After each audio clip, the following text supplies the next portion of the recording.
All right. Well, welcome to Habit Change Coach Training's mini workshop of the month. My name's Chris Coward, and I'm here with my colleague Jeff Kaplan. And this session is particularly on a technique that you guys are going to love called the 3-question mantra that Jeff developed. So we're doing these monthly, and we'll give you an announcement at the end on when our next one is and all that. And know that we're recording. And so if you could keep yourself on mute unless you're speaking, that'll just help the quality of the recording.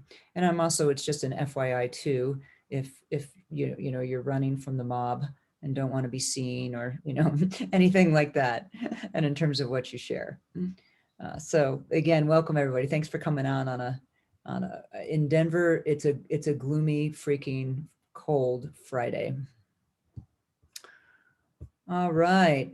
So I think that's all I'll say to tee us up. Jeff, do you want to introduce yourself? Yeah, just welcome everyone. Lisa, good to see you here. Sorry, folks, that had some difficulty getting in. We had, looks like a couple of different links out there. So yeah, no, I will tell you, it's in Philly here. It is cold, but probably not nearly as cold as Denver. And I'm looking forward to the content. This is something that,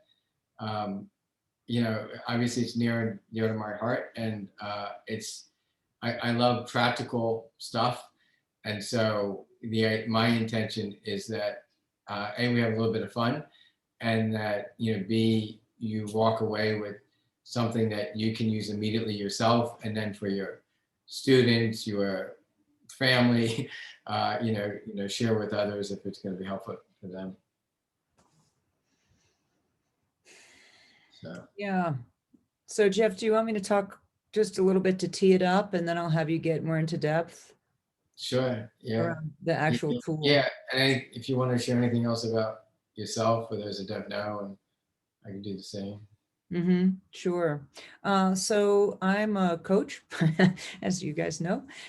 Been coaching since, well, I put it this way. I quit my day job in 2007 as a clinical social work leader and went on my own. I just had to do it. And I absolutely love coaching. And I work in 2 different spaces. One is in the executive coaching leadership development space. And in addition to that, I run the coaching services for a startup company that is working to reverse and prevent cognitive decline under the genius medical research of Dr. Dale Bredesen, and have found with, I do a lot of work with Valerie here, who's on the call, around creating group coaching programs to support people around the habit change steps, which are enormous, to follow the protocol that is very challenging. It's even more challenging if you have cognitive decline, and it's a little less challenging if you don't, and which is always good to start early. So that's been really fun for me. Just real quick, Jeff and I, well, Jeff was one of my mentors when I was in coach training in 2005 or 6, and we both lived in the Philadelphia area. He still does, I don't. And we got partnered up together with a business that he was one of the co-founders of, called HabitChange Company, to help people sustainably change their habits. There's a core of mindfulness to that, which back in 2007 was, people said, what? I'm mindful. What is mindful? Yeah. I think I'm mindful. No, you're not. Anyway, and so helping people in different industries, and we learned very quickly that we needed to scale up and bring in coaches, and we were interviewing them, and all we knew was, we were ICF coaches, so we interviewed ICF coaches, and then we had to teach them our model. So we quickly realized we needed to create our own coaches. So we did the ambitious thing of creating a 125-hour program, coach training program with the ICF called Habit Change Coach Training. we've been dormant on that for a little bit. And the last run, actually, this is for you, Abby, Molly, and Emily, was inside at Denver DHS for some leaders in the child welfare division. And we are coming back out that we're upgrading our model with new science, and also we know what works. And this is one of the tools.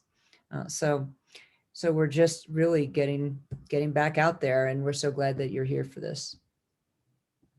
It's great, thanks. Yes, if you go back in my, I guess it's quite honestly 35-year career, I've worked with everything from a 3-year-old with autism, did a lot of work with adjudicated youth, so juvenile delinquents, and senior executives. My early life was a lot with adjudicated youth, but since 1995, I've been hanging out in the space of doing consulting, leadership development, and then this HabitChange company, we started that in 2006. It was me and a good friend and colleague of mine who's an integrative cardiologist, and then a third person that we had met through some other work. And our whole focus was behavioral health. I had, like Chris had said, met her not terribly long after that. And then so Chris became a hugely instrumental part of the coaching division of the company. But having worked with all these different types of folks, my number one sort of focus was like, what actually is going to get these people to change? Like, I'm supposed to be a vehicle of change, right? I'm no matter who I was working with, I'm brought in because something's not working, and this person, or in the case of children, their parents or teachers or whoever, like, wants change. And and at first I got caught up on like the difference between, are you a senior executive, or are you a teenager, or are you, a young child? And granted, there's sort of developmental aspects to change, but what I was looking for is really what sort of model, what tool or something could be used to help people change. I don't know about those on this call, but those of us who have been exposed to coach training or other types of like psychology training or leadership development, there's a lot of fantastic programs out there, right, that talk about sort of like the process of, say, leadership development, or the process. But I really couldn't find anything like, here's exactly how to help people change. Like, so from a health perspective, you saw beginning about 10 years ago, insurance companies would promote like, hey, as part of your insurance, you get a health coach, right? Which is generally a nurse manager who, you might get 15 minutes on the phone with, and she or he says, did you take your meds? And you say no, and then they don't know what to do after that. And so the coach program that we put together was kind of built on this model of how to help people change. What we're doing today is talking about going through, and we will be doing a demo. So if you're feeling courageous this Friday, begin to think about like raising your hand to be part of the demo. I assure you it should be relatively quick. Depends on how far we collectively want to go with the demo. But to learn this technique that that you could apply in for you in real life. But anyway, so the idea here is to help people stay conscious of what it is that they say they want to do and the reason for it. I mean, imagine this, right? So here's my little setup. If somebody said, there's something out there that's free that you can take anywhere you want, right? Doesn't cost you anything. You don't have to have equipment around, that could help you be aware of what it is you're trying to do so that you can make good choices throughout your day, like would that not be a good thing? Hopefully the answer is yes. When we first started the work, we actually hooked up the really quick story is in like 2005, I tried to get the website habitchange.com, and turns out it was taken by a psychologist who had created a device, it's still out there, called Motivator, which is sort of like a beeper-like device. If, those of you that's as old as I am, that knows what a beeper is, but like a pager, right, around your waist, and it would vibrate periodically throughout the day, depending on how you set it up, to remind you of what you're trying to be conscious of.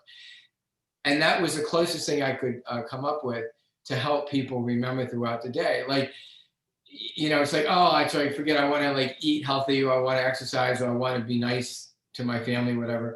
And you might like put like wallpaper on your computer, or you might put a little sticky note up or something. And then eventually it becomes background noise. So let me just talk about what this is, and then we'll demonstrate it, we'll process the demo, and then we'll ask questions, answer questions, that kind of thing. We're gonna have a dialogue about it. So I'm trying to think, like, do we wanna, we're gonna flip this just to get us going. Let me do the demo, and then I'll talk about the components of it, and then we'll discuss it. So, who is feeling courageous and is willing to demo? What you could do is take yourself off of mute. You could raise your hand, or you can just speak out. Raise your hand on the chat, or just speak out. I'll do it. All right, thank you, Lisa. I was wondering, I was watching your thing to see if I was gonna undo. How are you? Good to see you. I'm well. How are you? I'm in Florida, so things are good. Florida. Oh, how beautiful. Nice. It's yesterday, I think it was like in the 70s, right?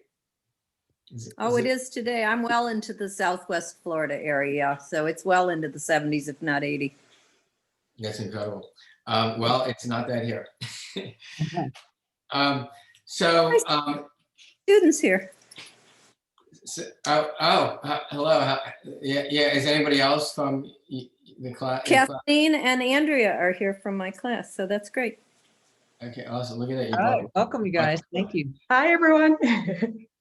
Hey, how's it going? Long time. Okay, so here's how I'd like to do this, Lisa. But by the way, it's Lissa. Lissa, sorry, which I've been doing for now 3 years, right? I've been, so. And 70 years I've been listening to it, so it's all right. Yes, I'm right into it again. So listen, like what, it's new into 2021, right? So is there a particular goal that you're hoping to sort of achieve, say this?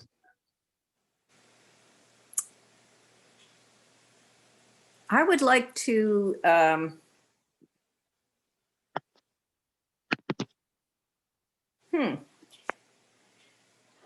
I think it's more of the way I think about things that I'd like to work on. So say more about that. To not have an attitude that I'm too old to start new things, and that I don't kind of make my choices based on that kind of a thought pattern. So I'd like to have more flexibility in how I make decisions about what I'm going to spend my time on. So is it about being, so if I try to phrase this, is it about being a flexible decision maker? Like what's a word or a couple words that might capture this?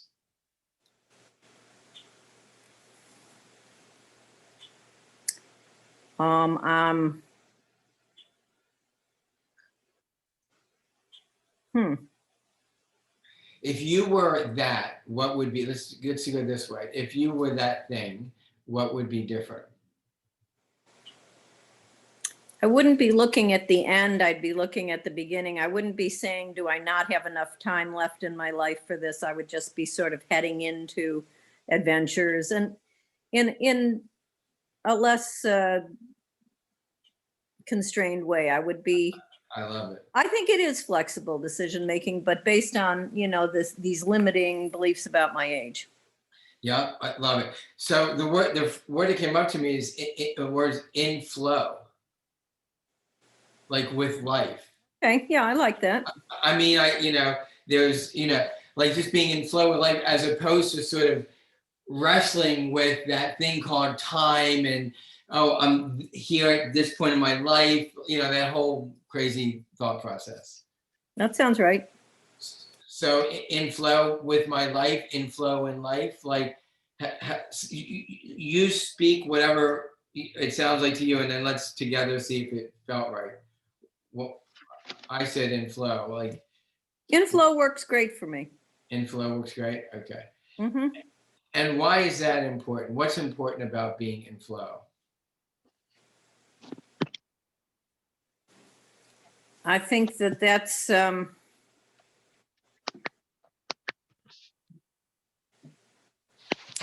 that prevents me from feeling like I didn't actually live my life. I want to feel like, I've made a difference, that I've actually existed, and that when I get to the end, I want to say, woohoo, that worked for me. So when I'm in flow and in the present and in the moment, I feel kind of eternal. When I'm not in that, I feel kind of constrained by, oh, maybe I shouldn't embark on this, or maybe I shouldn't go over here, or, maybe I'm too old for this. So. Right. It's like it's like bargaining against yourself, like getting in your own way unnecessarily. I love the woo-hoo. Joy, something like being in joy also just showed up for me. What would be, so if all that were true, what excites you about that? What doesn't, right? It's kind of, That's great. I guess a part of me doesn't believe you can live it all the time. I have a pretty good dose of it on a daily basis, but I think I constrain myself sometimes, and I'd rather not. I mean, who doesn't want to be in joy and woohoo and in flow and feel? What's not to love about that? So. Yeah, I love it. Abundance. And by the way, last month we did this thing on like the why, and this was a beautiful example of like when you get to like, how could you not want that, right? That's when you've gotten to that core, right? That was what's not like, right? Okay, so what this tool that I'm gonna work with you with, Lisa, is it's called a 3-question mantra, and we're gonna develop it together. It's actually kind of developed, and I'm gonna share with you, and then we're gonna talk about how to use it, right? And then, by the way, planting the seed. I'm gonna want to hear from you in a couple of weeks, and I want to hear how it's going. Okay. That's great. All right. Awesome. Okay. So when I'm going to start with this, but it's going to be more than this. When you wake up or when you're brushing your teeth, okay, I'll pick one of those things in the morning that like it's a normal, regular thing, right? I want you to ask yourself this question. Do I want to be in flow, or do I not want to be in flow?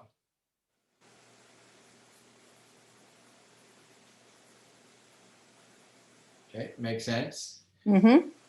And first of all, can you imagine yourself asking that question? Absolutely. Okay, beautiful. Obviously, the point of asking that question is to help you connect in that moment with that which you desire, right? Mm-hmm. Because we're busy people, right? And like it's easy to forget that this is important to you, right? I'm gonna pin so I can see. Okay, good. Okay, so there's 2 answers to that. Yes, I want to be. I want to be in flow, or I don't want to be in flow, right? If the answer is I do not want to be in flow, no worries. Go on with the rest of your day. Okay. If it keeps being that, then I'd want to reconnect and see, did we find that right thing, right? Mm-hmm. But no worries. If the answer is yes, Lisa, then I want you to go to the second question, right? It's called 3-question mantra, right? Or foreshadowing. The second question, the second question is, do I choose to be in flow right now? Or do I choose to not be in flow right now? And those words, in the order of those words, is important. So do I choose to be in flow right now? Or do I choose to not be in flow right now? You want to guess what the 2 important words there are other than flow, being in flow? Right now. Exactly. Right. Choose and now. Right. Hmm. And so now imagine there you are. Do I want to be in flow? Do I not want to be in flow? I want to be in flow. Do I choose to be in flow right now? Do I choose to not be in flow right now? What's really important here, and I hope you write this down too, is not any answer is a good answer, and there's no shame in whatever that answer is. Okay. This is not about like tricking yourself or even setting yourself up to make the right or good choice, right? This is about bringing consciousness to the choice that you're making anyway. You're making the choice, you're just generally making it subconsciously, right? You're not really bringing consciousness to it because you're busy living your life. Okay. If the answer is I choose to not be in flow right now, no worries. You want to like, struggle with whatever, right? Like you're taking a new medication that you now have to take that you wouldn't have had to take when you were 20. I don't know. And you're done. Okay. If you say no. If you say I choose to be in flow right now, you go to the third question. And the third question is always the same no matter what the goal is. What action do I need to take right now?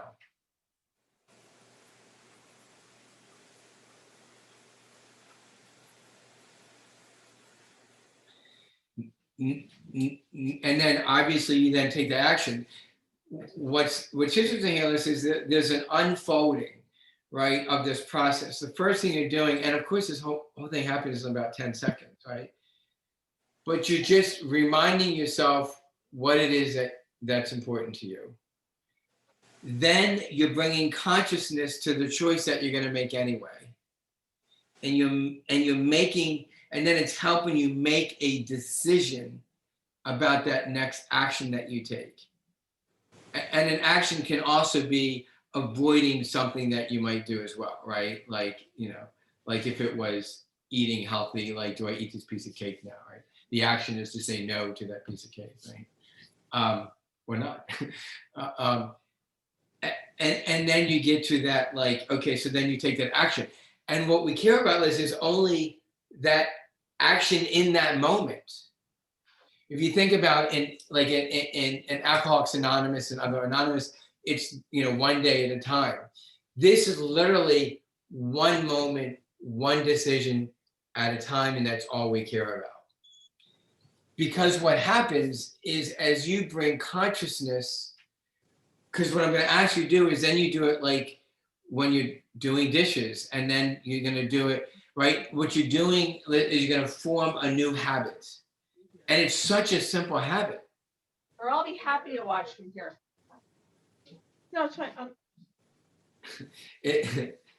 And when distractions show up like that, it's a way to bring you back to focus about what's important to you. All right, so let me pause and just, before I go in, and just ask you for thoughts, reflections, questions. I think the hard part for me will be deciding what action do I need to take right now, and that seems to be where for me where the rubber meets the road is. All right, it's nice to contemplate, but where's my behavior? Yeah, and what's tricky about that is because your behavior that you chose is about thought, right? It's about, right, getting in your own way, right? And so let's play with this. So, because what the idea is that what happens is the question ends up showing up like during the day when you need it, right? But right now, like what would not being in flow look like, and what would being in flow look like? It's an actual question. That's, I think it would look the same, but it would feel different. So I'm thinking about my arresting the way the thoughts kind of habitually fall into place and run away with themselves. If I could come in and say, do you want to be in flow now? And what would be the next action? It might be that I step away or meditate or become mindful in another way, or Exactly.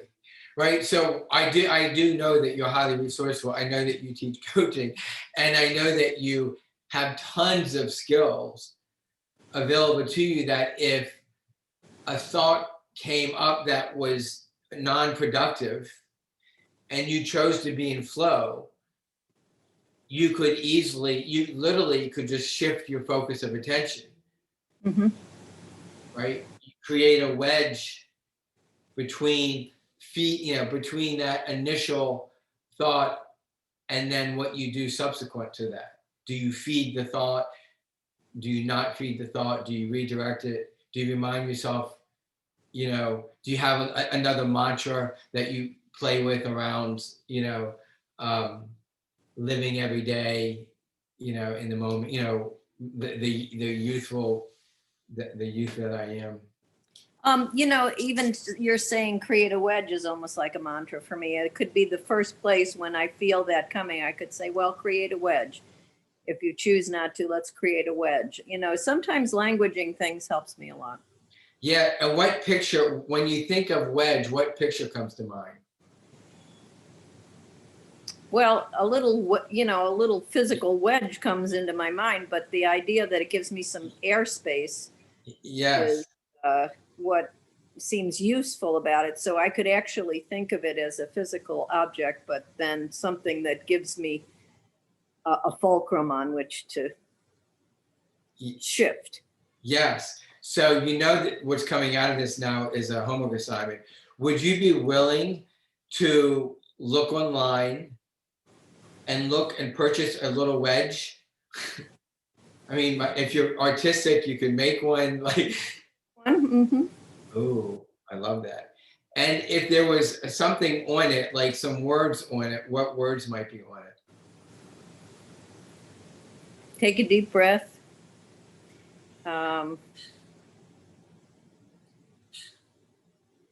Breathe into. I'm first things first, all that sort of thing. Yeah, beautiful. Breathe into flow. Yeah, to be here now, right? Like. You don't need the Snickers bar. There's better things. I don't know. We could have that on there too. You could even have, two sides, it could be like, whatever you're in the mood for that day, Right. That could be the interchangeable part. But I love the idea that it's there. And if what comes up is be in flow and you look at the wedge, that's simple. Right. I love it. Go ahead. No, I love it too. It's simple and it's something concrete and a reminder, and carry it around with you. Yeah, and you're a visual. I get that you're a visual person. So once you've done that a few times and the wedge has been in front of you, is there going to be a smile? I mean, I can see the smile now, right? You're going to be, in the kitchen and you're going to, do I want to be in flow? And you're immediately going to have the image. Yes, I'm going to choose, to be in flow. That wedge, you're going to, in your desk area, whatever, right? Oh, it's there already. Yeah. That's great. I'm going to also want a picture. Okay. That would be awesome. All right, send Jeff. No problem. All right. And this is it. Before we sort of talk about this to the wider group, thoughts, questions, anything else you feel complete around this? think it's a lifelong situation that, you know, I've got to also just be able to say, well, like you said, there's no wrong answer.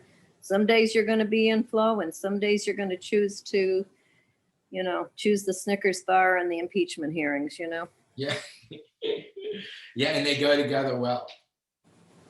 Like it's a constant thing between, do I want to be numb or do I want to be here? And, you know, so the wedge will have that going on for it too. Well, okay, so since you brought it up, listen, there is, I will share with you, once you do this over a period of time and you do the 3 questions and you get so habitual around that, you can use the second question throughout your day for different things. So for example, do I, you know, you turn on the TV while you're making something and you're done making the thing and now you're done eating the thing and the TV's still on, right? And then like, do you stay there or do you choose to turn it off, right?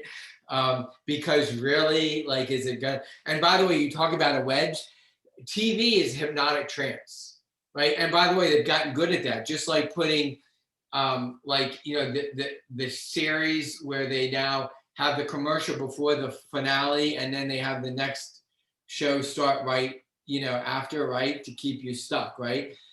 But, you know, a simple technique is you shut the TV off, just tell yourself 10 seconds. 10, because what it does is it puts a wedge, right? And I can turn the TV back on in 10 seconds. 9 times out of 10, you will not turn that TV back on. You don't need to, right? It goes back to that wedge. Yeah, that concretizing of it really helps me. You know, rather than just thinking I like a concrete, I'm very concrete, very literal. Yeah. Yes, that's good. Well, that's good. So what you could do throughout your day is you can use different versions of this. So you would say, do I choose to be numb right now? Or do I choose to be here in the moment right now? Well, I want to say, what came to me, Lisa, is do I want to be free right now? Do I want to be numb right now? Or do I want to be free right now? Wow. Yeah, I hit me. Oh, I got chills on that one. Wow, I mean, freedom goes with so much of what we're talking about, doesn't it? Something hit there for me too. Yeah, that's interesting. Well, I invite you to play with that one, right? And then you can use it in different situations. Whenever you find yourself in habitual pattern, right? You can notice what it is and give yourself a conscious choice. And again, there's no shame in the choice. Do I want to be productive right now? Do I not want to be productive right now? Do I want to be loving, like a loving person right now? Do I not want to be loving right now? You know, Valentine's Day is coming up. Do I, you know, yeah, do I want to, yeah. So does this all make sense? Well, you know, present is such a neutral word, but free isn't. That is true. You know, so the choice between numb and free is really more poignant. Yes. Or powerful. Yeah. Well, and if you want the core true to the model, like I just like the way those 2 words come together, particularly around what you were talking about as the example. The pure way of doing it would be, do I want to be free right now? Do I not want to be free right now? And that is very generalizable to anything that would keep you from being free. I love it. All right, me too. And again, you are hugely resourceful. The action is the easy part. You know, it's bringing consciousness throughout the day. That's the momentum that we're looking to get. Thanks. All right, absolutely. Thank you very much. And hands on my heart, you're writing down. Appreciate your courage. If you all could just write in the chat just words of acknowledgement for Lisa and her courage and her wonderful smile, you can do that as well. but just, just like, since most of us are muted, like I'm going to model this. By the way, if you can find your chat, wonderful, yay, awesome. So, I'm gonna remove pin. Okay, so what I'd like to do is open up to questions, thoughts, in particular around the process. Again, this is a tool that we were working with. So while the chats are coming in, feel free to unmute yourself and ask a question about the process or the tool.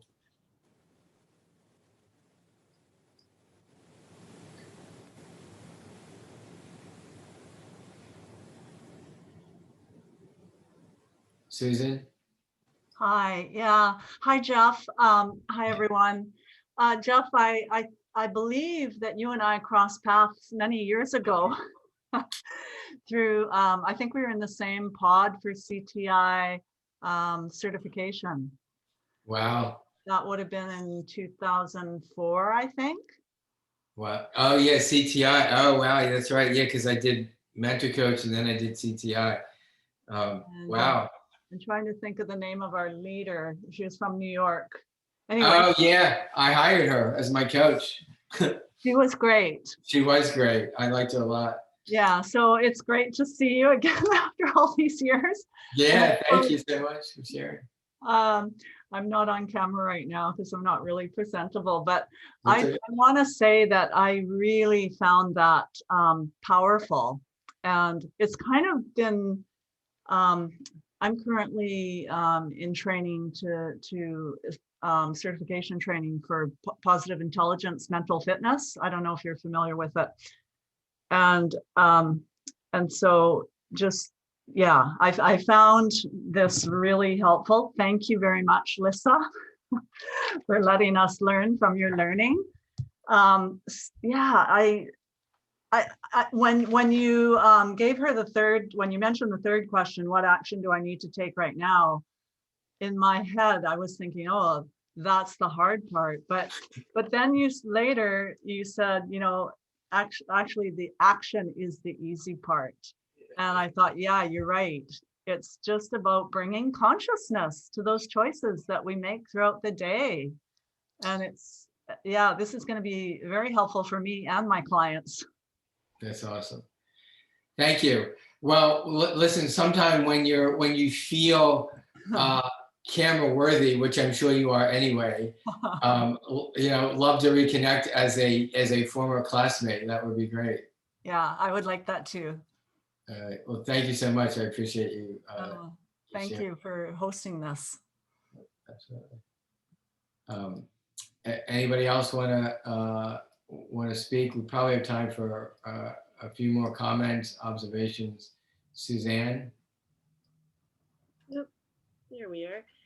So the steps are you clarify what it is that they want to feel, that they want to be present to and conscious of. And then you go to the three questions: do I want to be in that state of being or whatever at this time, right? That's the first step. Yeah, I'll come back to that, but just keep going, and then do I choose to be this right now, or do I choose not to be in this place right now? And then what action do I need to take as a result of that choice? Is that sort of the least? Yes. So the first thing is, what's my goal, right? What am I trying to achieve? But then it's what's important about that, right? So what we're really looking for is the value, right? So the value that's connected to the goal, right? Because like your goal could be, let's say, lose weight or something. And, but the value is like, say, health, or fitness or something, right? And so what's important, like, you're going to know what action to take based on the goal. What's important is the value, right? So the setup is, do I want X or do I not want X? and X is the value. Do I want health or do I not want health? Right? Do I want to be free or do I not want to be free? Do I want joy or do I not want joy? Right? Right? And then and obviously there's a lot of things that go into creating joy, for example. But all we care about is what's the thing in that moment that's going to lead you closer to joy than not joy. And then the second thing is, do I choose X right now? Do I choose to be free right now? Do I choose joy right now? Do I choose health right now? Or do I choose non-X right now? This is where it can get tricky, right? Do I choose not health right now? The trickiness is that sometimes people, I sort of did it with the numb and the free thing. There might be a tendency to say, do I choose joy or do I choose, say, sadness or something? But the mind is you're giving a way out, right? Because, well, this thing isn't necessarily going to lead to sadness, or this thing isn't necessarily not going to lead. This isn't, do I want health or do I want disease, right? This isn't necessarily going to lead to disease, right? So you want to be pure to the value. And one way to do that is by 9 times out of 10, it's going to be non-blank, non the value. And then the third question is always, what do I choose? What action do I need to take right now? So this fits really perfectly in the framework of ontological coaching, where before you take action, instead of doing the same habitual pattern time and again and expecting different results, if you just keep repeating the same action, the process is basically to go to the observer that you are. So hit the pause button, get conscious, and make a choice. And if you make a different choice to take new action that might have a better outcome, then you could get different results. And so it fits very nicely in that framework. That's great. I appreciate that, and I will look into that. Yeah, that's great. Yeah, and again with the goal of being around the awareness itself, right? Yeah, it's like we make thousands of decisions every day, yet most of them are unconscious.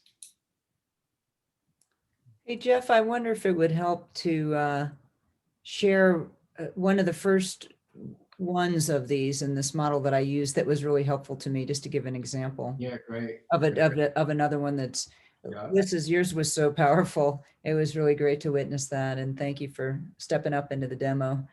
Luckily you had a good relationship with Jeff already. It was probably a little easier.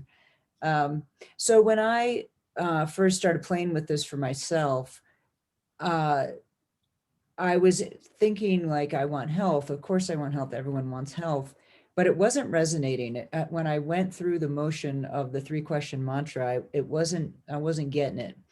And it was because the setup for me didn't have that value piece that Jeff was just talking about, which was my thing for health that was more compelling was about being in integrity around my health because of my role and my living, my occupation, helping people be their best in their mind, body, spirit health. And it just wasn't, it rubbed me if I personally myself wasn't doing my best for myself. It felt out of integrity.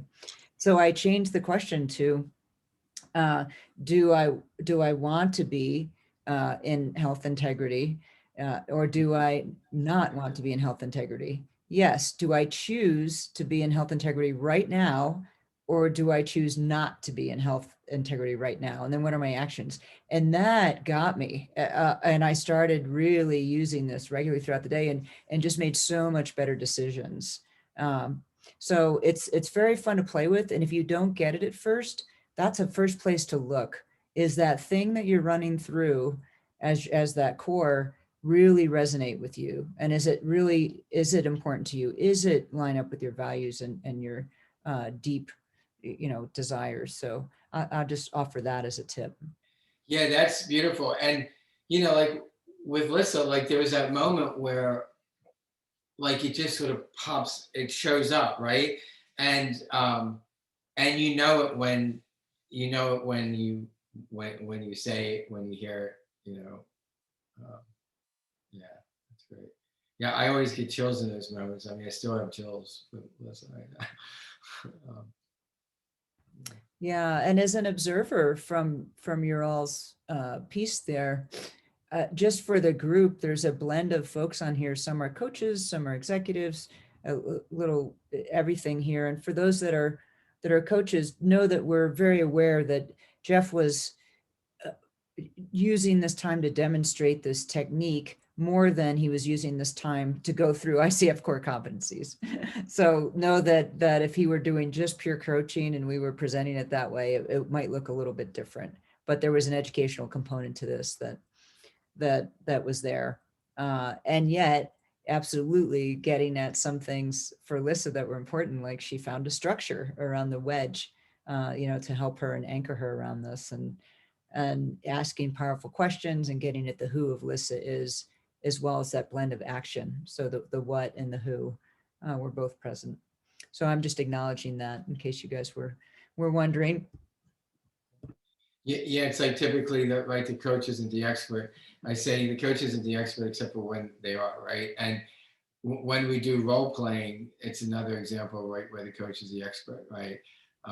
The important thing to remember is that the client's the expert on the client too, right? And not to get stuck in that mode of like coach as expert. Yeah, beautiful.